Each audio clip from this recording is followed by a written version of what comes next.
I am honored to introduce you to our keynote speaker, Dr. Richard Deming. His full bio is on the website, but just to give you a brief bio, he's the medical director of MercyOne Cancer Center in Des Moines, Iowa, and the founder of Above and Beyond Cancer, a nonprofit dedicated to elevating the lives of those touched by cancer. I think we heard about what we don't want to see, which is survivorship being considered the fluff. And I know that Dr. Deming is not somebody who thinks that way. I also saw in one of the questions from Woody Brokenburr, one of our Elevate ambassadors, who said that maybe we need to shift the paradigm to treating the patient and not treating the disease. And I know that's what Dr. Deming does. And I love hearing about the work that he does and the way he really considers people with cancer holistically and trying to help them throughout their experience. So I'm really honored to have you here with us today, Dr. Deming, and I'm going to turn it over to you. Well, thank you so much. And yes, boy, when I heard our speaker talking about the fluff, oh, that just like a dagger to the heart. And I still think we have a long ways to go. And you all are doing a great job of educating cancer doctors that to be a cancer doctor is more than just killing cancer cells. And so that's what my talk's all about. Again, thank you so much for the honor of speaking to your group.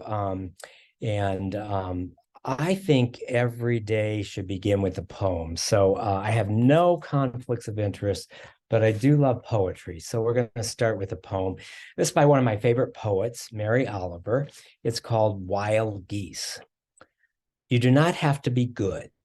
You do not have to walk on your knees for 100 miles through the desert repenting.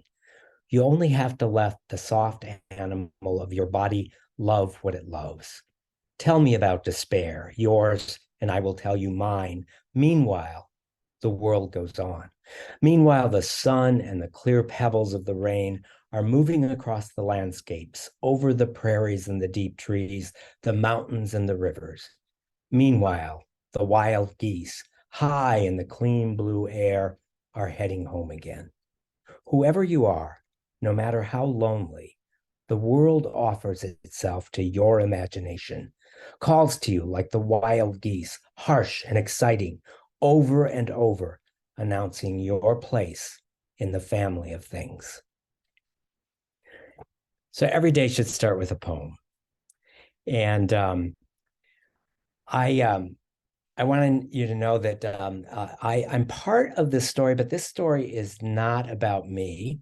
I have the opportunity to tell you the stories of many of my patients. And ultimately, this presentation is about you. Within each of us, there is the power to heal by our presence with others. Not all patients can be cured, but every patient can be healed. And I firmly believe that the practice of medicine is the practice of one human being caring for another, and that's the essence of humanity. I'm going to share with you a story by Margaret Mead. She was a famous American cultural anthropologist. Years ago, she was asked by a student, what was the beginning of civilization in a culture? And the student, of course, thought that she was going to talk about fish hooks and clay pots or grinding stones. But no, Margaret Mead said that the first sign of civilization in an ancient culture was when they found a femur from a human being that had been broken and had healed. She explained that in the animal kingdom, if you break your leg, you die. You can't run from danger. You can't go to the river for a drink. You can't hunt for food. You're meat for prowling beasts. No animal survives a broken femur long enough for a femur to heal. But a broken femur that is healed in a human is evidence that someone took care of that person. Someone carried them to safety. Someone tended that person through difficult times. And that this is where civilization starts. We are at our best when we serve others, and that's the essence of humanity. About 2 years ago, I published a book, and the book is called Above and Beyond Cancer. It's not about the organization Above and Beyond Cancer. It's really about the philosophical journey that patients go through. It's about how we care for patients and how patients also influence our lives. Sir William Osler wrote, "The good physician treats the disease. The great physician treats the patient who has the disease." Every patient has a story. Yes, the stories include medical science. It includes symptoms and scans and chemotherapy and immunotherapy and hormone therapy and radiation therapy. But fundamentally, your story is about your life and not about your illness. In 2001, I had the opportunity to participate in a major Himalayan mountain climbing expedition. No altruism. It was about going and being a mountain climber. And I thought it was about going further, faster, higher, and trying to prove what I was capable of. It changed my life in so many ways. What started off for me as just a physical endeavor became a mind, body, spirit journey.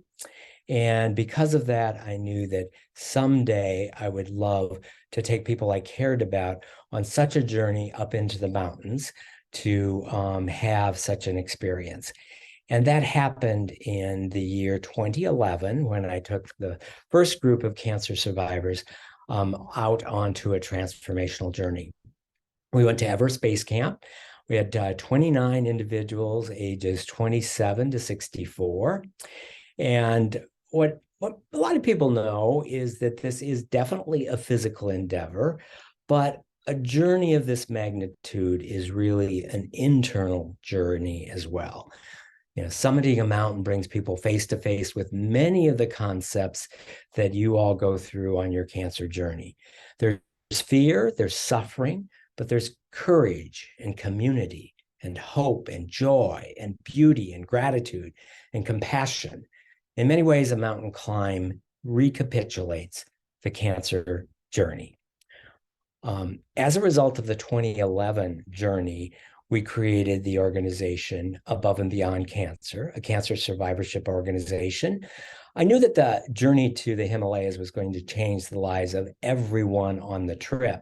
But what I didn't realize is that the power of the storytelling and the ripple effect, as the cancer survivors described, not only their cancer journey, but their journey up the mountain, had the power to change lives. And out of that became the organization Above and Beyond Cancer. I also realize that storytelling is a big part of what we do at Above and Beyond Cancer. Storytelling can often be called narrative medicine. As many of you know, narrative medicine is a practice not just of listening to your patients, but actively listening and getting to know not just the patient's cancer and treatment, but the patient's life and goals and what's really important. So narrative medicine is a compassionate listening to the story of the patient. And in the process, it allows you, the physician and the patient, to develop a healing, authentic relationship. Since the first journey to Everest Base Camp, I've taken hundreds of patients on mind, body, spirit journeys around the world. And these journeys have become a very prominent part of my patients' lives and also my life. The stories and the photographs that I'm going to show as part of this presentation are part of that book. So welcome to these stories of bliss and blisters, stories of grit and awe and surrender, stories of journeys lived by people who know the profound impact of facing mortality square in the jaw. And also, I want you to know that this journey will take us to every dimension of what it means to be human, what it means to live in a world that is fraught with both suffering and joy. presentation is really about the philosophical journey that cancer survivors and caregivers and family members experience on their life path. Steep and arduous ascents await you in these narratives. So do moments of bone-chilling self-encounter, despair, and moments of peace that are fragrant with stillness and accomplishment. I want to thank all of my patients and their family members who have been with me on this journey. And a special note of thanks to Dylan Huey, who was the photographer on many of the journeys and took many of the photographs that you'll see in this presentation. As we journey and return, we also encourage our patients and take along a professor of creative nonfictions that works with the survivors to help create beautiful essays that aren't just about self-reflection, but actually are written with an external audience in mind as well. So an excerpt from one of the patients that was on the journey, Amy Colton, she wrote that, "On the outside, I'm told that I appear to be a strong and victorious cancer survivor. I go through the motions of my life, appearing normal in my various roles: wife, mother, friend, advocate, volunteer, and nurse. But on the inside, I'm still trapped in cancer land, consumed with fears of recurrence and death, and a lonely, isolated being." Who are you when you aren't paying attention to yourself? What stories do you tell yourself about who you are? Who are you when you introduce yourself to others? No doubt about it, the words "you have cancer" have the power to transform the story of your life as the diagnosis ripples through the circle of your family and your friends. But is your identity bound to the fact that a few abnormal cells were lurking within your body? Cancer is transformative, but it doesn't have to be a transformation to something worse. Everyone has the ability to tell their story their own way and to use whatever metaphors they choose. One of the most common metaphors that people use is the battle against cancer. And if that's your favorite metaphor, go for it. But it's probably not the best metaphor for everyone. Who doesn't like a good fight with a ruthless enemy? But in reality, a battle has winners and losers, life and death. And for someone that might be facing an incurable cancer, the concept of an endless battle to the death may not be that comforting. A metaphor of a journey or a dance or an experience may be a better one. But you're entitled to your own metaphor. I think some of us get trapped into the fight metaphor because that's the most common. Many cancer survivors like the metaphor of climbing a mountain to describe their cancer experience. The mountain isn't really the enemy on a climb. The mountain is a steep obstacle, but it also is what allows you to gain traction and to use it as force to propel yourself upward. So really, it's all about how can we have an obstacle in our pathway that serves as a springboard and not a barrier. So I said, out of the first cancer journey and out of my own sense of what can bring joy to human life, we created the organization Above and Beyond Cancer. It's a nonprofit organization that's dedicated to elevating the lives of those touched by cancer to create a healthier world. The term cancer survivor, it can mean many different things. In our organization, it means someone who's been diagnosed with cancer, could have been diagnosed with cancer yesterday, hasn't started treatment. It could be somebody who is all done with treatment and appears to be cured. It could be someone 15 years out who is cured of cancer, or it could be someone living with incurable cancer, still in the process of going through treatment. So our organization is open to all of those individuals, including family members. And another important part of Above and Beyond Cancer are surviving family members who've lost someone to cancer. We want to create programs that we call optimal living. How can you live your best life? And as many of you know even better than I, when you're told you have cancer, it's basically like a 2x4 up the side of your head that reminds you of two things you know, but desperately try to forget every day.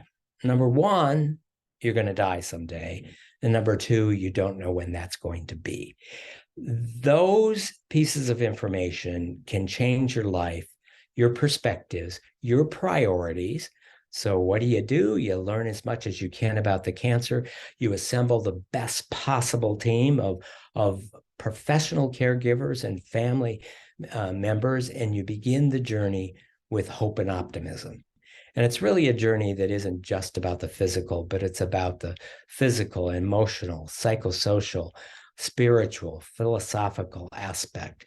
And in the process of going through this journey, many patients I've seen reorder their priorities, gain a sense of gratitude for those who help them, and also a great sense of confidence.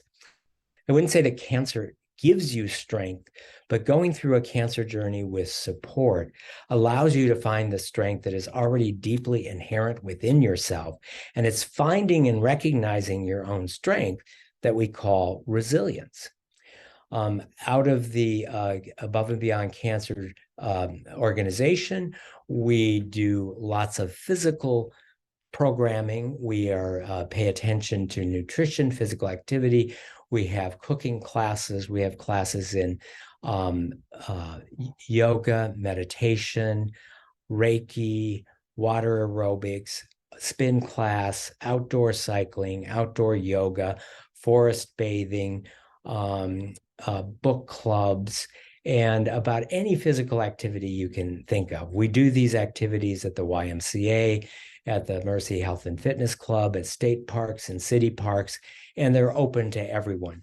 In addition to the physical activity that comes with each of these groups is a huge aspect of supportive care and peer support that provides emotional, psychological, and philosophical support along the way.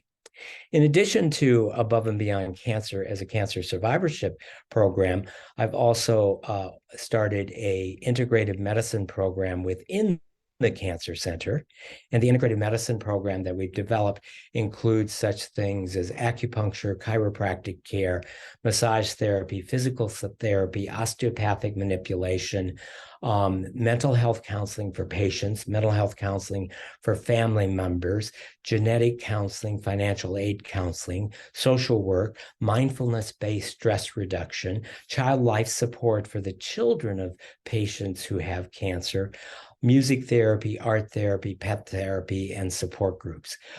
Fortunately, we were able to create this program where all of those services that are not reimbursed by insurance are provided free of charge through an endowment to everyone, regardless of where they are in the cancer journey, whether they've just been diagnosed, they're in the middle of treatment, they're cancer survivors, but still dealing with physical, psychosocial, emotional, spiritual, philosophical issues, or there's someone living with cancer.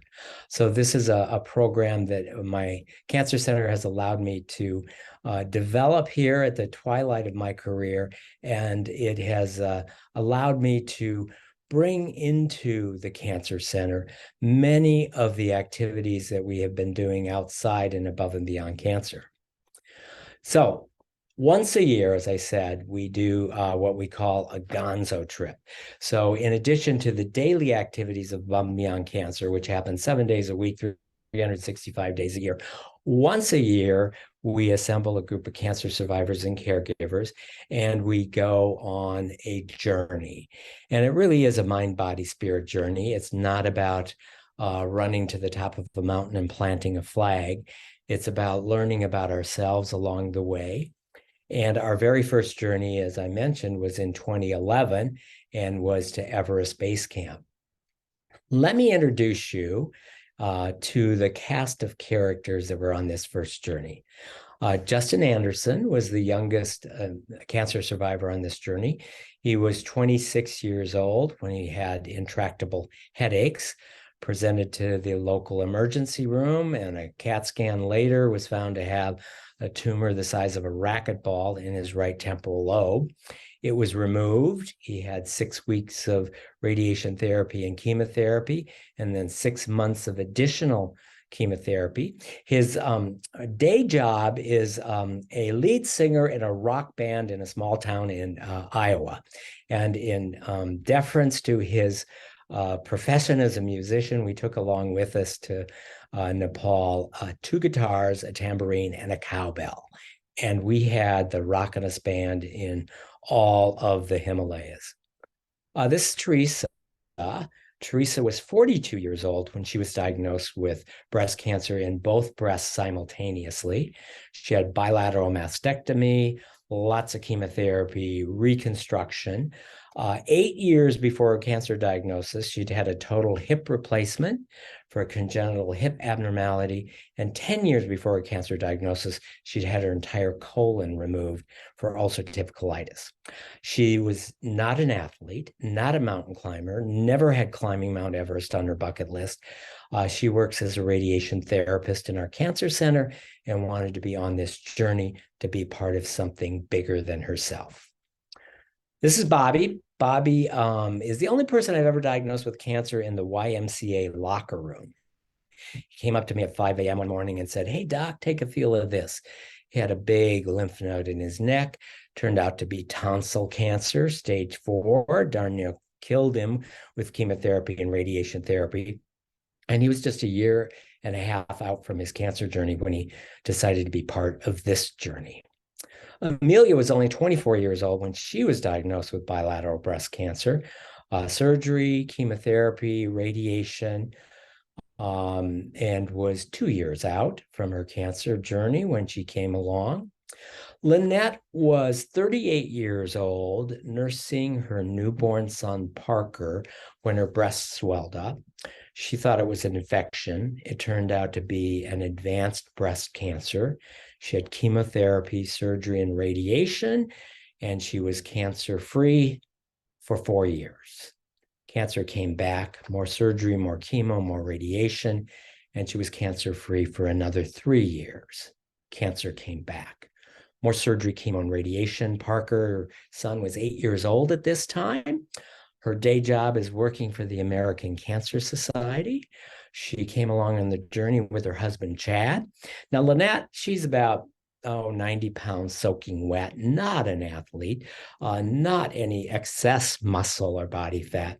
She brought along her husband, Chad. Now, Chad, on the other hand, he's 6'3", 240, big, strong guy. And when you're in the mountains for weeks on end, it really helps to have some extra muscle and body fat. First person to get sick on the trip, Chad. Horrible diarrhea. Lynette took care of him the entire trip. I got this lovely note from Lynette at the end of the journey saying that Chad had taken care of her for the last 8 years, and this was her first opportunity to take care of him. Karen, breast cancer survivor. She had lumpectomy and radiation and hormone therapy.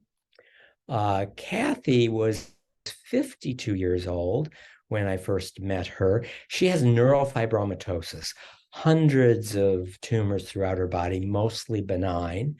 About a year before this journey, one of the tumors in her left forearm had transformed into a malignant sarcoma. She had surgery. The tumor recurred. A few months later, she had more surgery and radiation. Her left arm doesn't work quite right. She also has a total knee replacement. Her vision is very poor. She has very poor balance, and she's deathly afraid of heights. All of the attributes you want in a mountain climbing partner. I can tell you, honestly, Kathy fell down more times than any of us could count. But as all of you know, it's not how many times you fall down, it's how many times you get back up that counts. This is Gail. Gail was the oldest member of this journey, the first one. He was 66 years old, a prostate cancer survivor, had had his prostate removed several years before. His prostate cancer had recurred and had radiation therapy. He brought along his grown son, who lives in New York City, is a graphic designer, and joined the journey to the Himalayas. Lynette is a mental health counselor in our cancer center, which does not make you immune to cancer. She developed breast cancer, had neoadjuvant chemotherapy, surgery, and radiation therapy. Brandon was in his early 20s when he was diagnosed with an aggressive acute lymphoma. And he spent 6 months hospitalized with chemotherapy and donor stem cell transplant 2 years before this journey began. Peggy Scott is a fellow South Dakota State jackrabbit, a physical therapist, and a breast cancer survivor. Trace had stage 4 Hodgkin's disease. So he had Hodgkin's disease that had involved not only lymph nodes above and below the diaphragm, but it also involved his bone. So he had a whole bunch of chemotherapy and a little bit of radiation therapy, and he was cancer-free for a year. His cancer came back. He had a whole bunch more chemotherapy, stem cell transplant. He was cancer-free for a year. His cancer came back again. More treatment. He was just a year and a half out from treatment when he decided to be part of this journey. And by the way, he was a member of the Des Moines, Iowa Police Department SWAT team. I didn't even know we had a SWAT team. So about 3 days before we took off to fly over to the Himalayas, he called me up and he said, "Hey, Doc, I have spent a lot of time in your office. How about you spend some time in my office? Tell you what, show up at the curb outside your house at 2 a.m. tomorrow morning dressed all in black." So there I am dressed all in black. He pulls up dressed all in black. We head down to the SWAT team headquarters where there's 10 other guys dressed all in black. And we pile into this armed vehicle called a Bearcat. And I can tell you, I lived in Des Moines for over 20 years, but we went into a part of Des Moines I did not know about. And I just can't believe that they let the SWAT team members take their doctors on a mission like this. I'd like to tell you what happened, but I can't. Can't tell you, though, we did get the mission accomplished in order to make it in time to the airport 3 days later to fly to the Himalayas. Stacy thought she had early stage breast cancer, lumpectomy, radiation, hormone therapy. In 2 years, it came back, bilateral mastectomies and chemotherapy. On the journey, again, to be part of something bigger than herself. This was Linda. Linda was the oldest member of our team. Linda, at the time we did this journey, was 56 and was principal at a high school about 40 miles from Des Moines.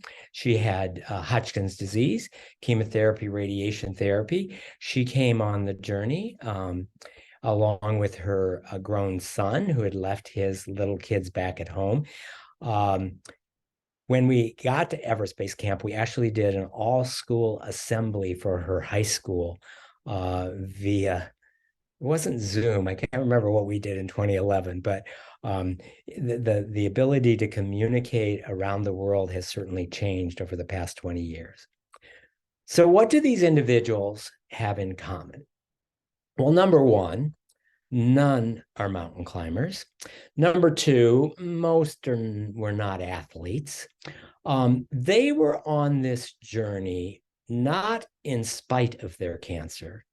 They were on this journey because of their cancer. And I would say more specifically, they came on this journey because of the courage and confidence they gained going through their cancer journey with support along the way and learning that if you don't reach above and beyond what you know you can attain, you'll never have any idea what you can accomplish in life.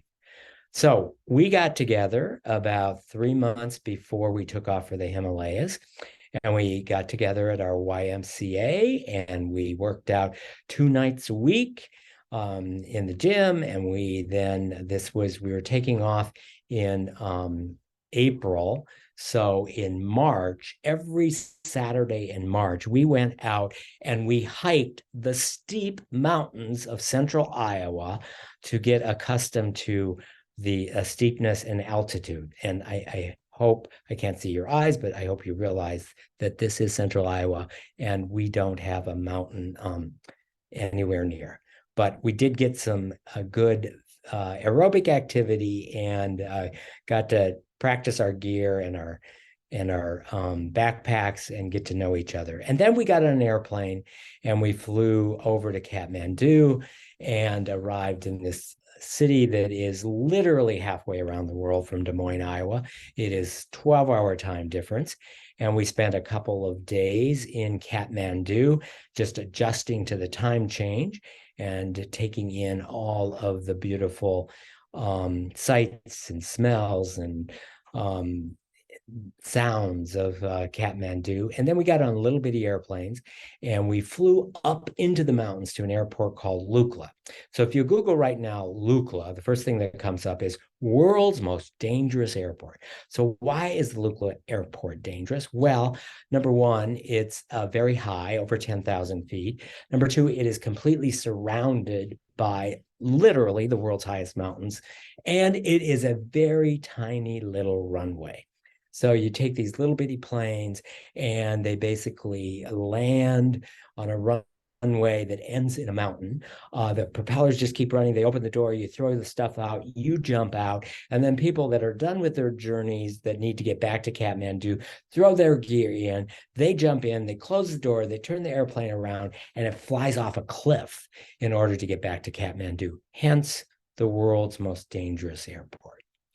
So we arrived at Lukla miraculously on the exact day that our itinerary said that we were going to arrive there, with everyone there. And I was not prepared for the emotions that everyone was going to experience as the plane took off and all we had now was our own transportation, our own feet, and the mountain in front of us. And it was going to take us 7 days to get to the top.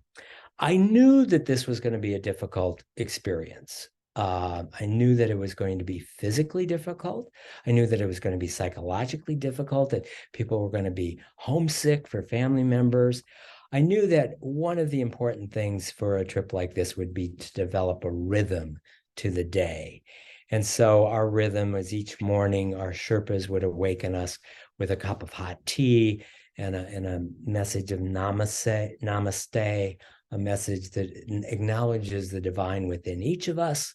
We would roll in the tent for breakfast, and one of the cancer survivors would give a blessing before the meal, praying for those that had grown the food, that had carried the food up the mountain, those that had prepared the food for us, praying also for those back home that were doing our job for us so that we could be on this journey.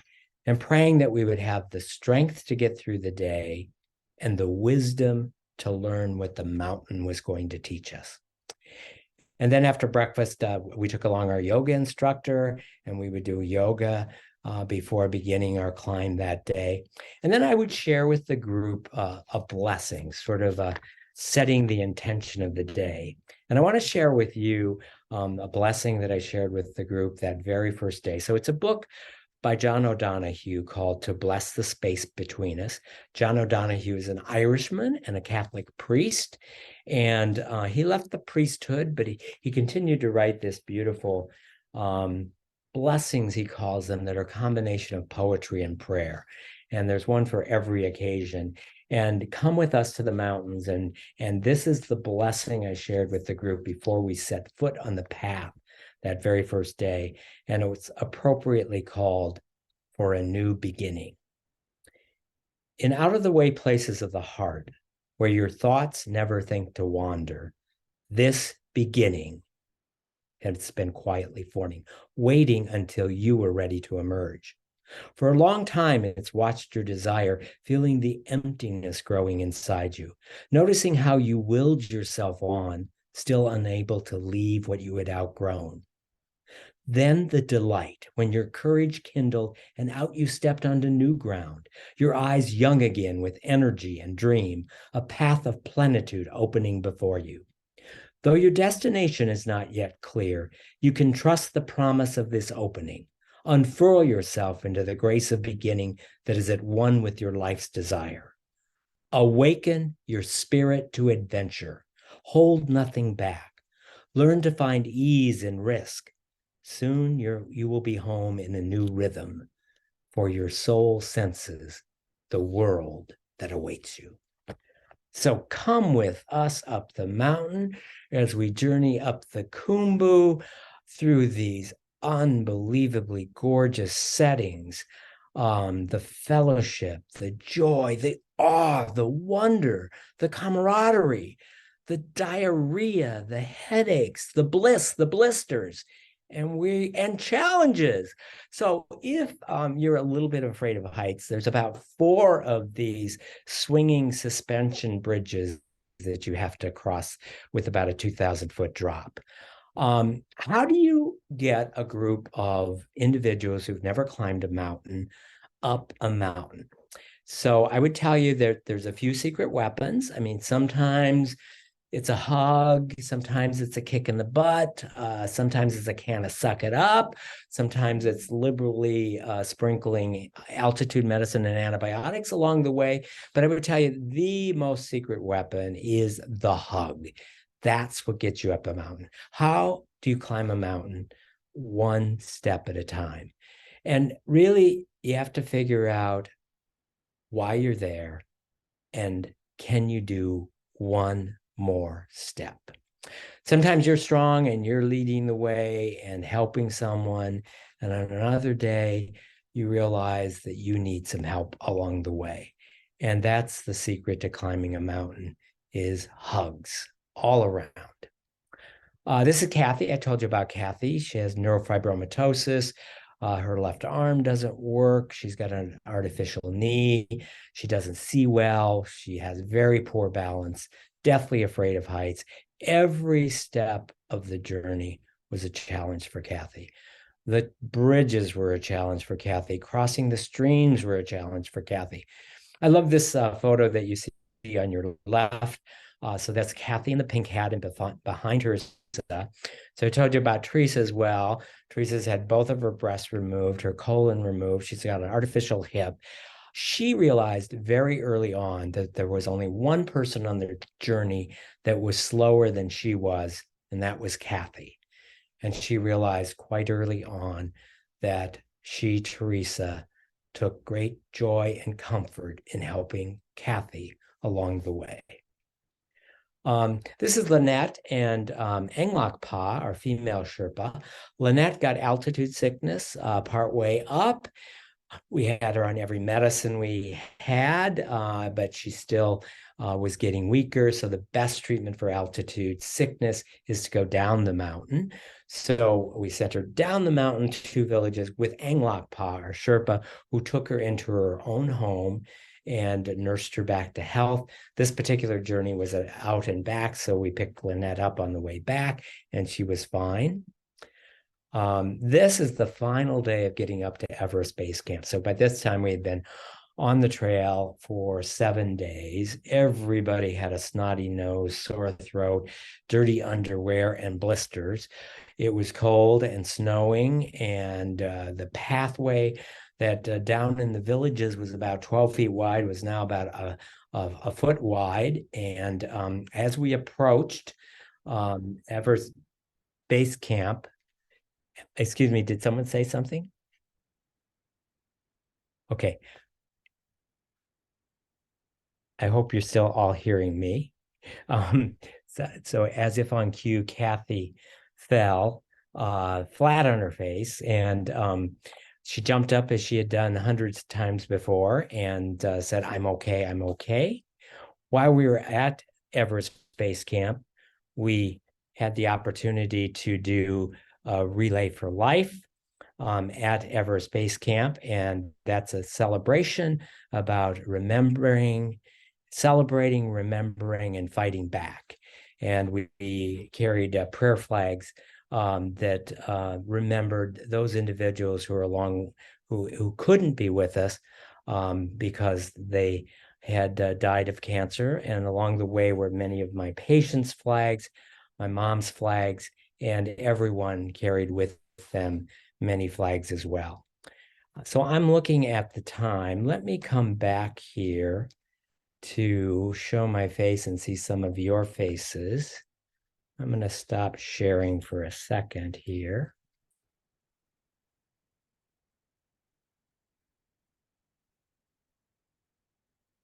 There we go.